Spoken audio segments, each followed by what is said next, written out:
Our next guests have been fighting for the American dream all their lives. Pennsylvania Congressman Dan Meuser, along with National Taxpayers Union EVP Brandon Arnold. Good to see you both, gentlemen. Thanks for being here. Congressman, you know, there's one line that sticks out about this transition period in President Biden's op-ed in the Wall Street Journal. He says, during this transition, growth will look different.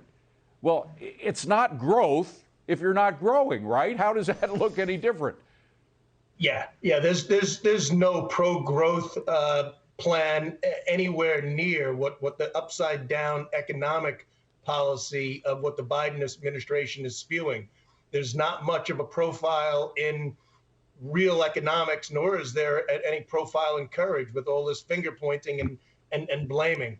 Look, I mean, they came in from day one. The gasoline prices, oil, natural gas has what's led primarily to this inflation. I just got back from Europe. I mean, they're dealing with that as well, yet their economies are actually growing. And the whole world is looking for American leadership. And boy, this administration's not providing it. You know, overspending.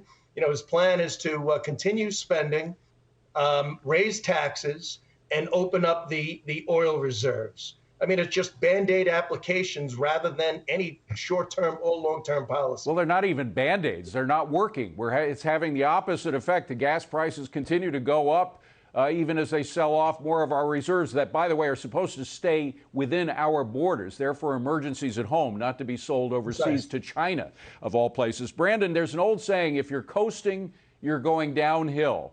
And Americans don't want to be going downhill. I mean, and we are barely coasting. We actually were going in a negative direction in the first quarter. We may be in one now, which would officially be a recession.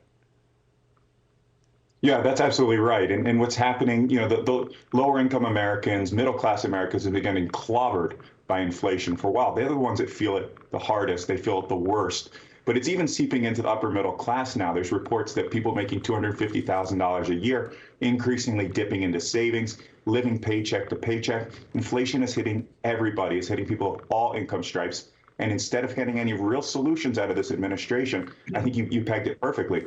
The Wall Street Journal op-ed is all about blaming others, whether it's Putin, whether it's the junior senator from Florida. He's blaming Rick Scott for some of these economic problems instead of actually taking ownership. Even his Treasury Secretary is saying she missed the mark when it came to inflation, but we're seeing no such humility from this president. Well, he's blaming others and assuming that Americans are idiots. I mean, to suggest that negative growth is a different look of growth is just absurd. It reminds me of when they were trying to convince us that barbecues cost less, despite the fact that we saw inflation making them cost more.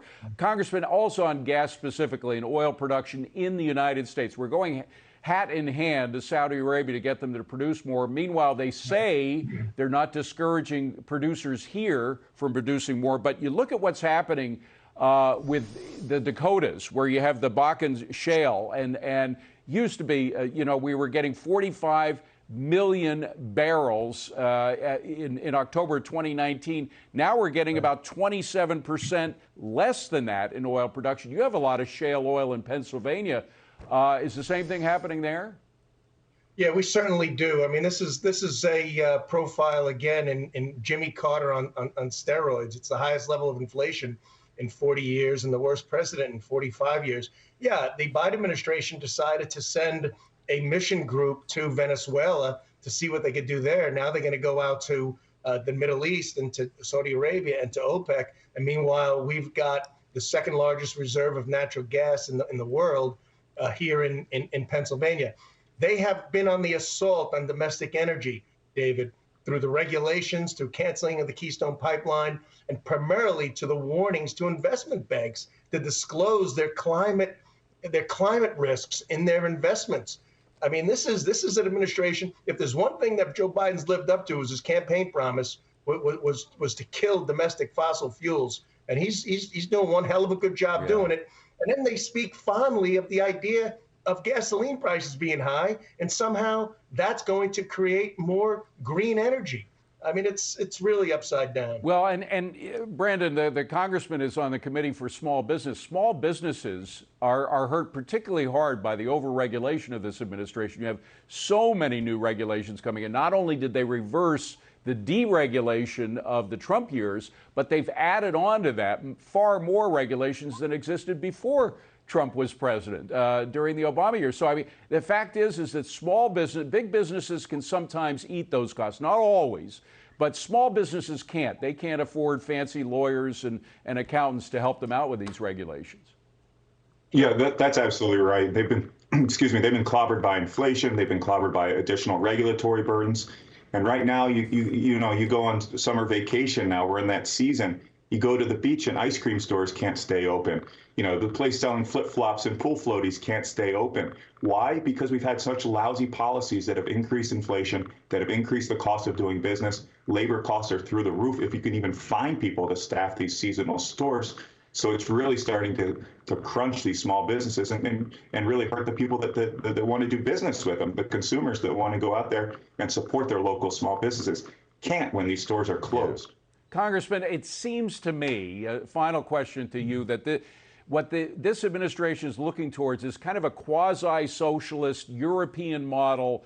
At least some of the Europeans, by the way, have gotten rid of that model because it didn't work over there either. But that's what they appear to be trying to transition this economy over to. It's more than just gas and oil and green energy. It's the entire economy that they're trying to put on this quasi-socialist European model. Would you agree with that?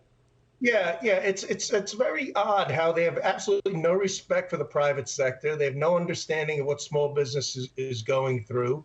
Biden says, and too many Democrats in the House agree with him, let's increase spending and raise taxes. Somehow that's going to lower inflation and the deficit. It's just a misunderstanding of the fundamentals, but it's also a socialist go woke and go broke attitude. And it's also not what Americans voted for when he claimed to be going towards the middle. I mean, that's clearly not when 79% of the people think we're going in the wrong direction. Dan Meuser, Brandon Arnold, good to see you both. Thanks for being here. Appreciate it.